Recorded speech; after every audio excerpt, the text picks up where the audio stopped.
All right. Hey. Good afternoon, everyone, and welcome back to another episode of Sustainable Brain. I'm Christy Villanueva, president of the West San Antonio Chamber of Commerce, and I'm so happy to be here. And I'm glad that you're here too, listening to another session with Dr. Sunitha and I, the brain coach. Dr. Sunitha, how are you? I am excited. I was talking to Margaret a little bit earlier. I can't wait to hear more about Margaret and what she's doing in her company. Fantastic. Well, I'm so glad. I've known Margaret for a little while now, several years, and I knew that this was the perfect timing to bring her on board and have her as a guest. So without further ado, I, I want to introduce our audience to Margaret Wilson Anaglia, president of Al's Gourmet Nuts. How are you, Margaret? I am fantastic. It's good. My grandmother used to like to say, I'm on this side of the dirt, so it's a great day. That's right. It's always a blessing when you're on the top side of the dirt. It is. Well, Margaret, as always, it's wonderful to see you. And we're so glad that you decided to join us for Sustainable Brain. We tried to learn a little bit more about people's leadership styles, how you became a business owner, where we're going. Today, we titled our segment Forward Movement Strategies in Business and Leadership. So tell us a little bit about how you came to this place, to the place you are as a business owner for Al's Gourmet Nuts. I always like to tell people that this was kind of a wonderful accident that kind of combined an accidental experience and my passion for being creative and loving good food, first of all. And part of that is I have this wonderful wide breadth of over 25 years of experience. I feel like I'm dating myself when I say that, but a combination of public sector, private sector, and entrepreneurship. And I really feel like really from grade school all the way to my life work has led me to being this entrepreneur. And I say accidental because I was that child that, coming from this African American home, had parents in the home, grandparents who raised me. They wanted to make sure you go to college, you get a degree. And my grandmother used to say, God rest her soul, if you get a good government job, you'll be good to go. Yes. So, I followed that path of undergrad, graduate. I did the private sector, then went to the public sector and had, quote, that good government job. But on the way, I had this opportunity and I just felt like, the worst thing could happen, as I said, when I took on this opportunity of Al's Gourmet Nuts is, if it doesn't succeed, I'll go back to my passion, which is being in the private sector. So my philosophy has always been, take that opportunity, that door can open for you. So this door of entrepreneurship opened to me strictly by accident. Believe it or not, doing my job at the city of San Antonio, I needed a creative outlet. And I was selling yard art and hammocks on the weekend at arts and craft shows, met a wonderful chef, and I loved his product. And I said, you could take this product to the next level. He says, oh, honey, I'm retired. This is just for fun. I said, well, casually, if you want to ever sell it, let me know. A year later, he said, I want to sell the business. And I'm like, oh, okay, God, you were listening to me, so to speak.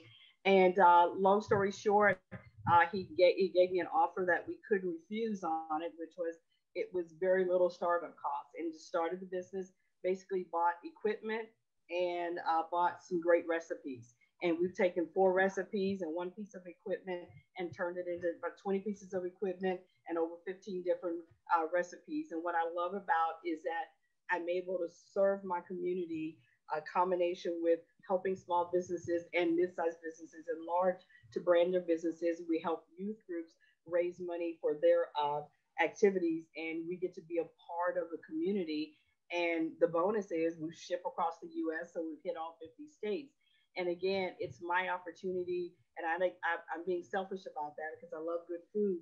So it's to create these great tasting delights that are from our local, local growers and so forth. We use as much of the product as we can, local and fresh ingredients. So we've taken that local connection and we've taken it to a national level by shipping throughout. So it's that accidental entrepreneur who's very passionate about what they do and love what I do every day.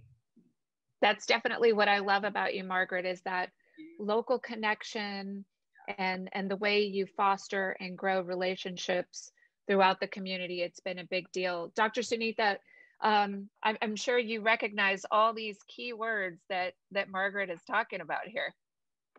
I definitely, I see that. And we were talking a little bit earlier about, there's a saying that company culture eats strategy for breakfast. I love it. Yeah. And what I hear Margaret doing is she is a walking culture. She is a walking environment, whether it's in the community at a networking event. And I've met Margaret and she just was so friendly. And it was interesting because I didn't know when I first met her, you want to just be around Margaret. I didn't know what she did. So I followed her to her business. But see, that says a lot. Are you a person that's just magnetized, or you attract other people? And it was her loving nature, and she told me to stop by, and I was like, oh, what is it that you do? So how often, in business, how often are we being such a person that people say, by the way, what do you do? Mm-hmm. Like, so we don't have to advertise it. It's that's the key, though. Ask us, right? People ask us and they want to know. So that's like, well, interesting, you should ask, let me tell you. But that's how I met her. But I really think that from what she's saying, and she was talking about her team. And Margaret, tell me more about that. What's your philosophy as far as developing your team? How do you do that? The philosophy is generally that they need to be passionate about what the company is passionate about, from the standpoint of, we talk about being local and the fresh ingredients. Do you like food? And people, believe it or not, this is really something simple. Do you even want to be involved in this kind of activity? And I think sometimes we forget, we say, okay, I need to hire a sales rep. Oh, I need to hire a manufacturer. Oh, we do a lot of bows. For Christmas, we do bows. So I need this bow maker for the holidays. Well, I can hire a bow maker, but I need to ask that person, do you enjoy doing this? So my philosophy, first of all, is ask you, what do you enjoy doing? And a very wonderful lady, and I know you guys know her, Virginia Moody, who has since left us. She used to say, does it make your socks roll up and make them roll down? And that's my thing, is that, do they enjoy what they're going to be doing? And you could do what you're doing. You could tie bows for any place, but do you really like tying bows? And if you've ever gone to like any of the stores, the big box stores, if you meet that cashier, and that cashier may have a long line and people are horrible, but they have a smile on their face when they get there, because you know what? They're happy with what they're doing. And those are the kind of people that I research and that I'm looking for. You can have a long list of experience, but do you enjoy what you're doing? And if you ask that simple question, I have been amazed that over the years, people are very honest about it. They're like, oh no, I really don't like it, but I'm just here. It'll handle my hours, and I can do this and I can do that. That's not the person I want to hire. Right. And you don't want them there if they just need a job. That's exactly. We have the kind of positions that they're not going to be paying $25, $50 an hour. Okay. So because of that, I need to know what kind of person it is, and what moves this person. Does this person, they go to Sunday service every Sunday? Well, guess what? I can't hire you to work for me at the market, because the market is open. The Pearl Farmers Market is open on Saturdays and Sundays. So I know that if I hire you, you're going to be there, but you're not going to be happy being there. So to me, the kind of person I want to hire is, I want to get to know you. And Doc, it's very important that you said, hey, I wanted to get to, I got to know her, then I want to know what she did. Well, that's my same approach with my employees. Let me get to know you. Tell me about yourself. Tell me what makes you, what gets you up in the morning, and it's good. Not that I need to know everything. I'm not asking for, this personal detailed experience, but, what just really moves you? What makes you passionate about things? Margaret, I think that she's saying, Christy, is, Margaret, how do you define success? I define success a combination of my general philosophy is my faith, my family, and my business. I put it in that order and I maintain it in that order for over 20 years now. And my success is how am I in my faith? How is my family? And my business, are we financially responsible? Are we in debt? I'm a big fan of the big D. People don't like to mention Dave Ramsey, but it's really important about debt because, especially being African American woman, um, when I go to the bank, they're not ready to lend me money always. They're not going to say, "Hey, oh, come on in. How much do you need? When do you need it?" There's always issues there. Well, I find that by being debt free, you may grow your business very much slower, but guess what? You may grow it slower, but it's going to be a lot more healthier. And I'm going to tell you, 2020, as we all know, I mean, what I do for a living, as of March 13th, I had zero income for a good couple of months because everything we did from fundraising for youth groups was closed down. My special events, every special event has been canceled. As a matter of fact, every special event except for the Pearl now has been canceled for the remainder of the year. And my corporate accounts, because of what we did with the conventions and everything else, we relied very heavily on that. That's been null and void. So if I was not financially responsible and over in debt, then I would have had issues. So how do I, some people say, well, if I made $5 million or $10 million a year, it's not just about the revenue you generated. For me, it's what's your bottom line? What are you making? How financially solvent is your company? So for me, that's how I define that. So that really sounds like your philosophy in this time. I mean, we didn't know that this was coming. No, and we were all very unprepared. But the fact that you aligned your personal philosophy, and it drove your strength and your passion, you were able to bring it all together. And then being debt free allowed you, maybe, I know you're going through a lot, but it allowed you a little bit of breathing room compared to others that are carrying hundreds of thousands of dollars in debt to keep their business going. Debt and overhead. And I think, again, it allowed me, I want to say 5 minutes to breathe versus, what I've observed since March is a lot of my friends and associates and just people I didn't know, they were throwing solutions on the wall. They were just throwing them on the wall. And because of that, some of them now are even further in debt. So I had that 5 minutes to think about it and just say, okay, I cried like everybody else, did a little freak out dance like everybody else. But I said, okay, immediately said, where are we at? What are our pros? What are our cons? From the PPP to the EIDL, all the loans and stuff. And, what we're reading now is a lot of people have taken out loans and other things, and now they're further along in the hole than when they started off in March. Mm-hmm. So I'm not saying I have it perfect, so please don't, I don't want anybody to take that away. The struggle is real like everyone else, but we had to be honest with ourselves and say, what do we want to do? Do we want to close the business down? That was a real discussion. And I think I have a really great tribe that I'm very, very passionate about. And that my tribe I can go to speak with. It's almost better than a therapist, I like to say, but not quite. But, to go and hash out some things. And I have a great business advisor at UTSA as well. But part of that is you really need to be raw. I think the good thing that's coming out of this is making all of us look at what are our strengths, what are our weaknesses. But I think the other things coming out is that, what do you really want to do? Do you want to keep doing this? Mm-hmm. Whatever you're doing, do you want to do it? And there's some of us that, it's been hard to get out of bed every day. And like, I'm laughing. I'm like, oh, I got to put on some makeup today. And, I'm like, you don't see what I have on from the waist down. I always laugh about the Zoom calls with everyone. But, but again, it's that this is an opportunity, and I want to look at it.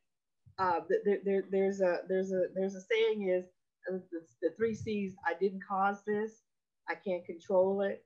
I can't change it. So what is that? What do I have left to do? I had to do what I have to do. And this is not going to be pretty. I think we all, my friends accuse me of liking, I like things in a nice little box with a pretty bow on it.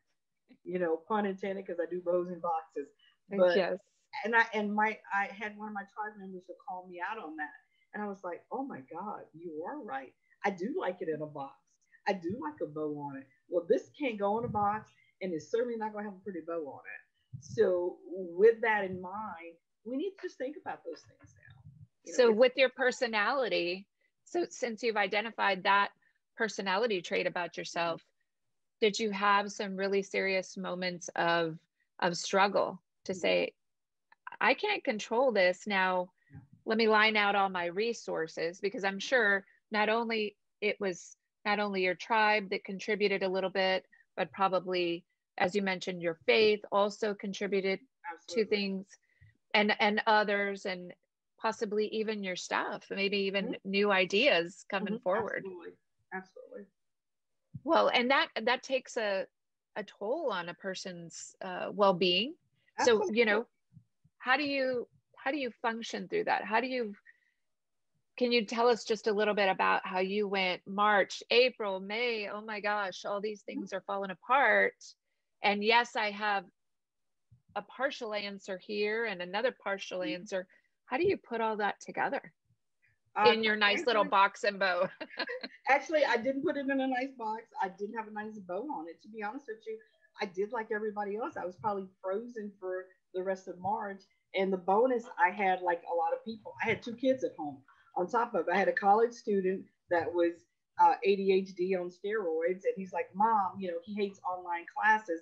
And this was his worst nightmare that could happen. And I had a junior. I have another boy. I'm a boy mom. So he was like, the first 2 weeks was great. Oh, I'm working from home, Mom. I'm online. And he was like, oh, I hate this. We can't go anywhere. We can't do anything.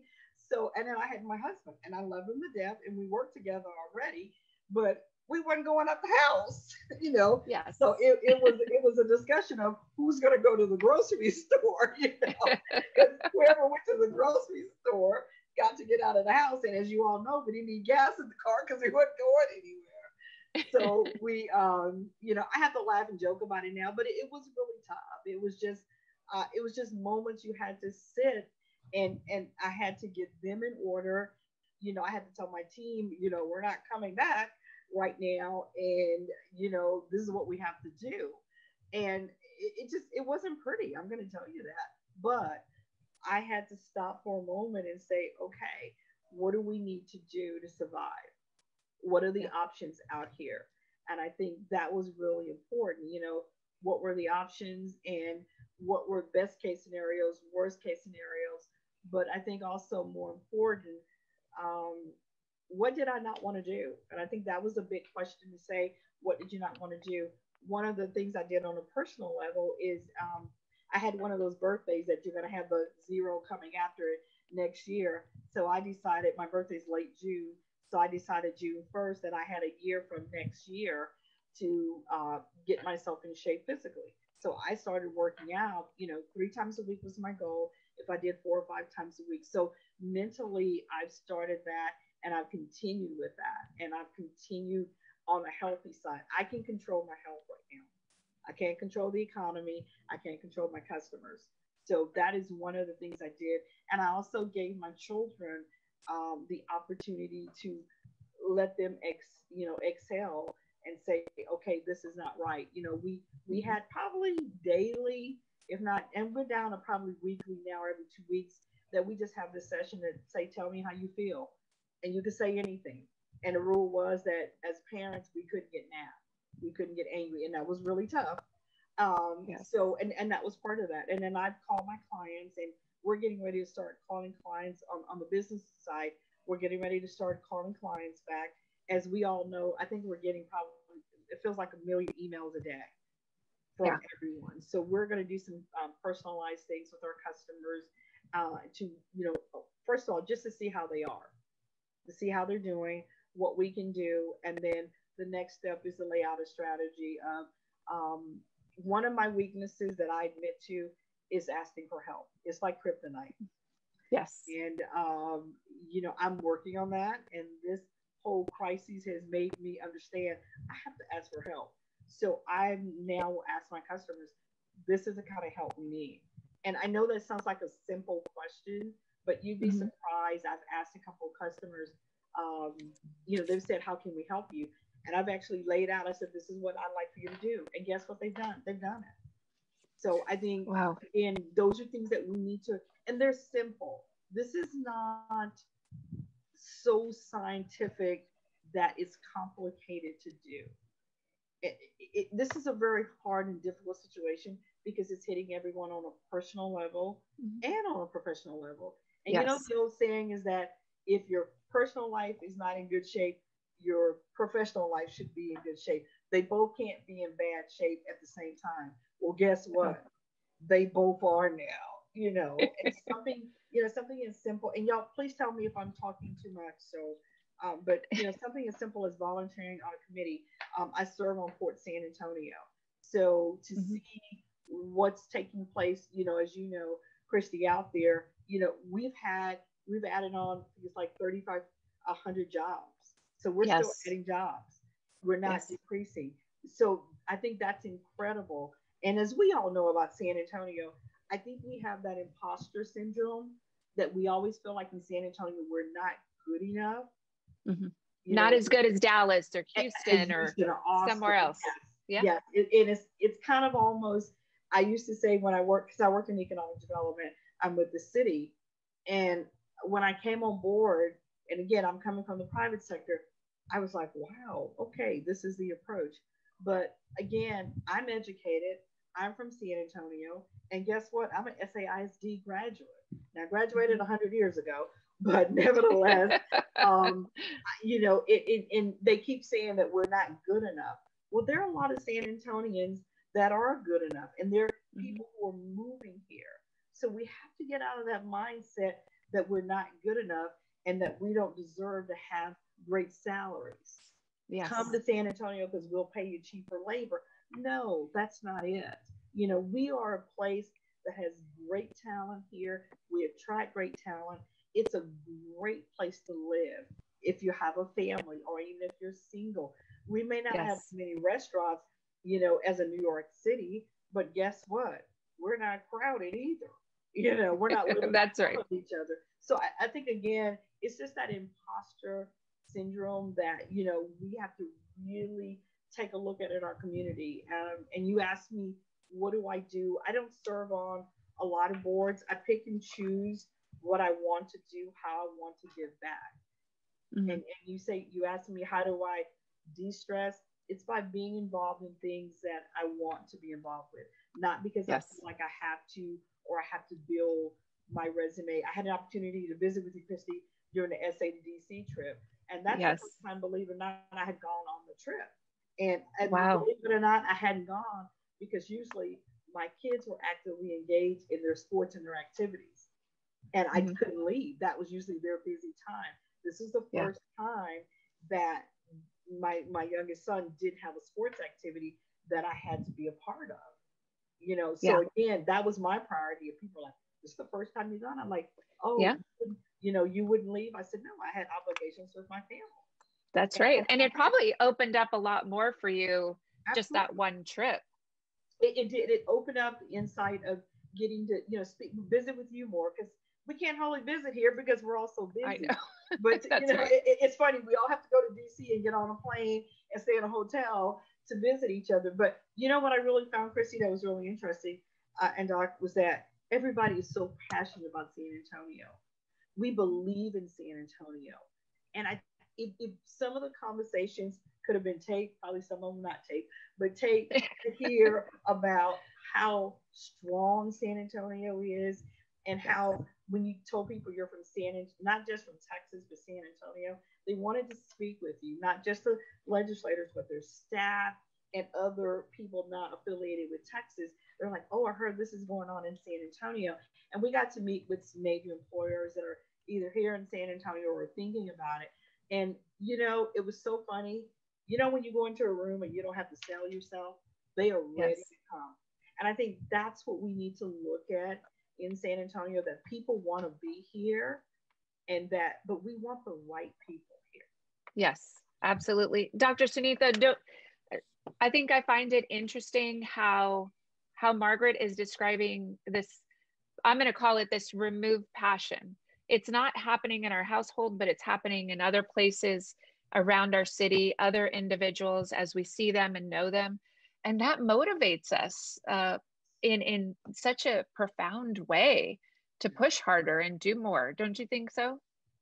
Well, we talked about this before. What can we do as individuals to help our community? And it's the ripple effect. It really, really works. It's not just some feel good something in a theoretical book. If you can take one step today to be a good listener to somebody, or we've talked about going to the fence at your neighbor and just dropping off something, or just going out of your way to listen to somebody, or give them a meal, but yes, I think it is inspirational. I think we're looking for inspiration like it's something out there. Yes. Or we turn on the TV and we're listening to, I love to listen to pastors on TV and people talking about God, but I'm like sitting there, okay, teach me. And it's really, we're it. Yes, we are to be that example. And what some of us miss is that we create ourselves for ourselves in our speaking. So if I say I'm this caring person and I really want to make a difference, it's not just Margaret listening. I'm listening. My brain is listening, and I'm creating myself in my speaking. So it is this effect that keeps going. But I think, saying it for yourself, talking about your cause, talking about what you're passionate about. One of the things I love about this what we do, Christy, with this interview is I think we remind business owners and leaders in our community that they're really, can I say, badasses? Mm-hmm. Yes, you can. And so, Margaret, I hope you get to hear, because Christy and I are listening to you, and we want to be like a mirror for you. Like couple of things you said, right? I don't want to just I took notes. Oh no. You have nuggets coming out of your mouth, and I don't want to step on them.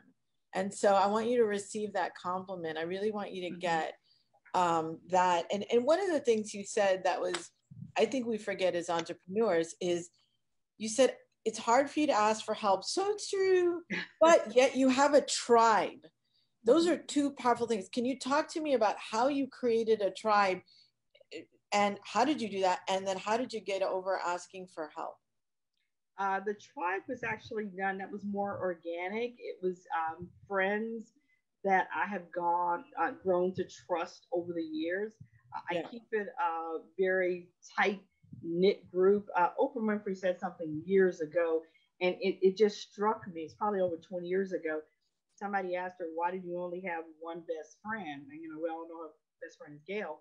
And she said, you need to find somebody that you can tell any and everything to, and then some, and that person will not be there to judge you, but always be there to support you. And we're not talking about necessarily a spouse. We're talking about this tribe. And she says, if you find more than one, that's incredible. In her case, she goes, I have this one. And that struck me because I've had some friends in my life, and one of my tribe members is someone I've known since middle school. And we don't talk every day. We used to not talk every day until she moved back here. And then I have some other folks that I've met along the way. And again, the funny part is they're from all different areas of the country, industries, levels, and what they do, entrepreneurs versus employees versus retirees. And again, this is more people that move my spirit. I have mentors, and I have those, but this tribe has been this organic growth of people that have come in my life for a reason and a purpose. Not that I have to speak to every single day, but they are there for me. They've been there for my best times, for my worst times. Yeah. And that asking for help is that because, especially as a woman, and sometimes I think really for me as an African American, you wanted to, I remember this from school, I wanted to make sure I knew everything. And that's impossible as I look back on that. But and also I'm the oldest child, so expectations were very high of what I needed to be doing. So and my aunt will tell me, she always tells me, "Oh, you just came out born as an adult. You were always a responsible one." I'm from a family of four. It's three girls and a boy, and it's like you've always been the responsible one. So part of that I think was in my psyche of not asking for help. And anybody will tell you once you have children, you have to ask for help. Okay, Yes. no one told me that, and I always say if somebody told me about children and marriage, I probably wouldn't have done even both. But and I say that jokingly. I love my husband, I love my children, but you have to ask for help because And it's a lot of hard work to be a woman in business with a oh family and a spouse. yes, Well, yes, and I want to include men. I want to say that this concept of a tribe is so important for men yes, also. yes, Please don't think if you're a male listening yes. or if there's a man in your life, please understand men need to have that guy time, They need that. or and they need They need other it. people, even if it's a woman. I agree. We have to get out of our own heads. Yes. I am guilty, totally guilty. In fact, I've got Uh-oh. a dear friend who's watching today. He's a male. Nolan Davis is listening today, and he's part of my tribe. I love it. He is a wonderful Black man, business owner, and I don't call him enough. And I forget because I don't want to ask for help. I'm the oldest too, Margaret. I know, I'm the right? oldest too. And on top of that, you add I'm Indian. Oh, it's So Indians in our culture, but I don't know if it's a brown thing and a Black thing. I'm not sure. Minority woman thing. We don't ask for help. we don't. Christy Yeah. is part of my tribe, and Christy's I love knows. it. When I call her, sometimes I'm kind of embarrassed, but I'm listening to her for inspiration. I don't know if she knows that. Aw. But Oh, she's thank part you, of my, Dr. Sunita. you're welcome. And so people think, well, the doc's got it going on. The doc does not have it going. I think I'm really good at what I do because I'm a mess. I'm a We're real human mess. beings. We're human beings. I was gonna say, Doc, you're not a mess. You're a human being. I am, and I embrace my humanity, and I call my Amen. friends, and and if Nolan is still listening, after I finish all the calls I have to do, because I one after another today, I will reach out, Mr. Davis. So anyway, but I don't Well, ask for help. Margaret, that tribe concept is so important. Is important. I can't say enough about it, especially right now. Yes. But I want to caution people. What I heard, Margaret, is that you're very selective. And I really, as you ask people to pour into you, please watch that you don't get negative. Absolutely. Because misery loves company. Amen. yes. Amen. So I tell my children that all the time is misery loves company and trash never rises. And unfortunately that's why it takes a while to develop a tribe. A tribe is not something that you go out and say, hey, I'm gonna have you in my tribe. It may not be work. This is not a mastermind group. And I caution and I tell people that all the time. I've done mastermind groups and they're phenomenal, but a tribe is something personal, and as my tribe members, we say we can't turn on each other because we know about each other's business, so we're just gonna have to kill each other, and that's not gonna work because we'll all be dead. But we joke about that, but the seriousness in it is that you have to have an outlet where you can go and speak your truth, and that person will tell you, yes, that is true about you, or they'll say, no, it's not that bad. But and I, criticism is hard to take, and that's probably why I don't like asking for help. But my tribe will call me out, and now it's so funny that I'm like, oh, okay, oh, you called me out like that, didn't you? And I can laugh about it, but I will tell you, the first couple of times it was tough.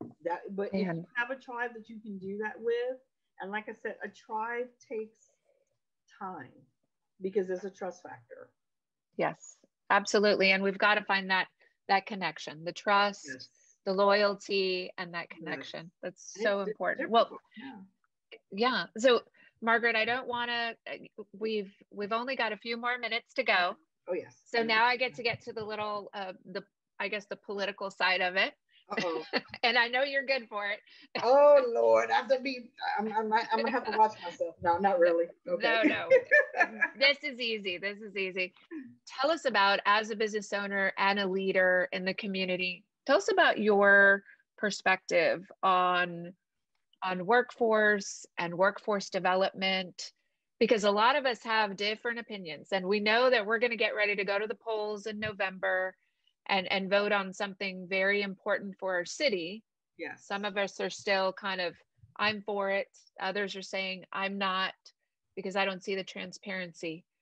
But at the core of this are people. And because you manage people, and you are so selective about who you hire, I'd like to hear your opinion on workforce and workforce development in general from your perspective. I think what we need to really look at with a political issue on the table is, first of all, take the politics out of it. And I know that's very difficult to do. Mm-hmm. We have to start somewhere here with our training. And when I say somewhere, we already have this approach and this fragmented approach to a degree. But I think what we need to really focus on, and this pandemic may be the best thing that happened. I'll ask ourselves in 5-10 years from now, because we're going to find out what comes out from this workforce development results. But it's made us look at what has been the focus on training and education in our community. What I remind people all the time is that, and I can say this because I'm from San Antonio, I'm 59 years old, so that means I've been here a long time. We need to tell ourselves that whatever we vote on, and we vote yes to or no to, but yes to, that this is not going to be fixed in a 5-year period. This is long term. We have to have a base that we can start from. And that base has to be a mindset that we're not going to just train for a warehouse job or a cashier's job. If you talk to companies that are here in San Antonio, and two types of companies, look at the companies that are homegrown and have grown their people. Look at the people that have come here to San Antonio. Look at their mid-level and upper-level management and ask them, where did you get these people from? Most of the time they will tell you here in San Antonio. Those are the people that we need to strive to, because we talk about this all the time. If there are not enough people in the pipeline, then we can't fulfill them with those jobs. So we need to give ourselves a pipeline of opportunity that we can have people that are skilled and trained. We need to stop telling ourselves that we don't have people here in San Antonio. We need to stop telling ourselves that people can't be trained here, that we only have to do is focus on just training people and everything's going to be better. If you think about workforce development and employees and employers, think of them like a pie. If I bought Christy, you, and Dr. Nita a pie, and I pulled out a slice, you would be very polite and accept that pie, but you'd be like, she gave me a pie that was partially eaten. Well, that's what workforce development is like. We all have to come together for this one pie, and we have to work together. And I'm going to say it probably politically incorrect, but we don't always play well together in San Antonio. Correct. we are afraid that one side is going to get something that the other side didn't get. Now, we may want it and take it, may not need it, but because we don't want to make sure that we didn't get anything, we're going to have to stop that. We have made a turn in our community now. There are probably more people here that have not been born in San Antonio that just come here. Before 30 years ago, you were from San Antonio. Now, especially with the growth that you've seen on the northern sector from the northwest, north central, and northeast, the majority of those people in that area are not from San Antonio. They control a lot of the vote and everything that goes on. And we could talk about this and debate it, but the end is we need to come together for the good of San Antonio. Make that assessment of what do we have, what are our strengths, what are our weaknesses, how do we not just shore up our weaknesses, but how do we shore up our strengths? Yes. And that's part of what this workforce development is. It's shoring up those strengths as well as those weaknesses. We've seen through this whole pandemic what those minimum wage jobs are, those what I call dead end jobs we do, and more, shall we say, cannot and will not do. And we can no longer continue to say we're not going to do anything because this is not going to do A or B. We have to make a move. And if we want to move our community forward, we have to start at a point. And we have to start at a point that we're going to be working to fill the pipeline up and increase the pipeline in the front of it as well. We have employers that are here. We have employers that want to stay here. We have startups that, and I won't mention those names, we have startups that they've started here and people want them to move and they've chose not to move. I think that is something we need to celebrate here and embrace. We have 15 different school districts, 15 different chambers. All of this, guess what? We all want to live in a good neighborhood. We want our kids to be educated. We want to live in a safe environment. We all want to eat well. We all want the same things. Mm-hmm. But when we're speaking to each other, I love that we're three women from three different backgrounds. We probably have so much more in common that it's ridiculous. Absolutely. And it's good. So the three of us can have a healthy conversation. And I bet you, $1 million that we have things that we're going to disagree on. But I believe that we can leave the room agreeing to disagree, but to make things better than where we've begun. And I think that's the whole thing when we look at the workforce development issue. We cannot fix 50 years of what's been gone wrong. We need to look at 50 years ahead of where we want to be. Because if we do not look ahead, we're still going to be behind. And guess what?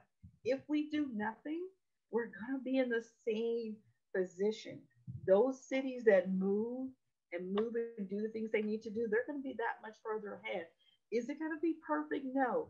If anyone had a perfect solution, you think they wouldn't have implemented it by now? And I think that's what we need to get away from. Don't look at the perfection part. Let's look at progress. Progress over perfection wins every time. Margaret, absolutely. Your comments have been really great. Christy, I know you have some closing questions or comments. Well, I'm going to say that I completely agree with Margaret in the direction that she's going. We all have to come together, and this really sums up every episode where you and I, Sunita, have been talking about this, that we have to come together as a community. We have to find that common goal together. It is not me against you, against someone else or another group.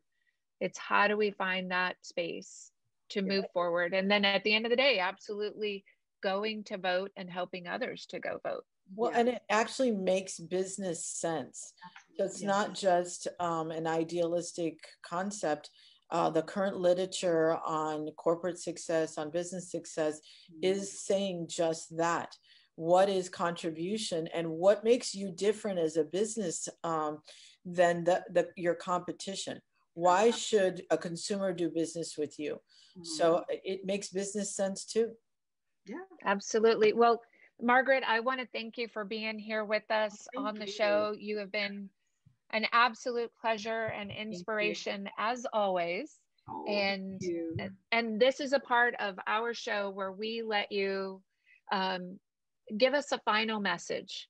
Send our listeners off with anything that you want them to take away from either what you've talked about today or just a general message to take action. Yeah. I would say during this time of change, and that's really what it is, I think whatever comes out of this pandemic it's going to impact generations from just, I'd say at least 3 to 4 generations. So with that in mind, let's take the best that we can do. And when I say the best that we can do, there's some of us that will be able to do A, some will be able to do Z, but let's just do the best. And if everybody does their very best, we're going to be in a better place. And it's okay that if we fail, it's okay if we didn't. I saw a wonderful article that says, no, I didn't write my great novel. No, I didn't learn a second language or a third language. No, I didn't make my kids be perfect. No, I didn't clean my house. No, I didn't organize in my garage. So I think we need to let ourselves sometimes just be. And during this time of change, let us be, but focus on the be that you can be your very best, not necessarily what your neighbor achieved. And then also, I like what you all said earlier. Take a dinner over to somebody, make someone else smile. Do something just because, not because you need a volunteer hour or you feel like you have to do it. Just do it because it makes you happy inside. And look at our community as a whole, because remember, we're only as strong as our weakest link. We can't save everybody, but we sure can save the majority. And we can make our community. San Antonio is a phenomenal community. That's why so many people keep moving here. So let's keep doing the things that have made us phenomenal. And the things that we're weakest in, let's shore them up. But let's just take one bite at a time. Don't worry about trying to take this enormous bite. Small bites, small tasks, making progress, not trying to make perfection. And be respectful and mindful of each other. Agree to disagree, but do it respectfully and be a help. And final, I'm going to say, as a small business owner, help a small business owner out. I mean, we all need it. You can order something, order it local, do it local, and make it happen. And volunteer for somebody or something, or choose to do nothing. But if you choose to do nothing, you do it in silence and not disrupt everyone else. Absolutely. Dr. Sunitha, what would you like to follow up with? Find a tribe. I love Create a tribe today. Start with one person. Call me. Call Christy. There you go. Answer our phones. 210-884-1200. I love it. I love it. Thank you, Dr. Sunitha. And that was not a gimmick. Dr. Sunitha really does answer her phone, and she really does offer regular counseling services for people, for everyone, men, women, for veterans. It's a big deal. He's awesome. Thank you. Well, I'm doing a free online class open to the community. It's free. It's your grit factor. I'll send it to you, Christy, if you could put it on the link. Awesome. Absolutely. We will send it. And if you have a flyer, we will add that also. And so thank you, everyone. We have come to the conclusion of our Sustainable Brain. And I wish everyone a wonderful day. Please do not forget to join us next week at the same time on Facebook, 12:15. Share and like this episode. And don't forget to reach out to someone. You know that people need you, and you know we need to connect. So let's get going and moving in that direction together. We'll see you next time, everybody. I'm Christy Villanueva with the West San Antonio Chamber. Bye-bye. Bye-bye. Thank you. Bye. Thank you. Bye.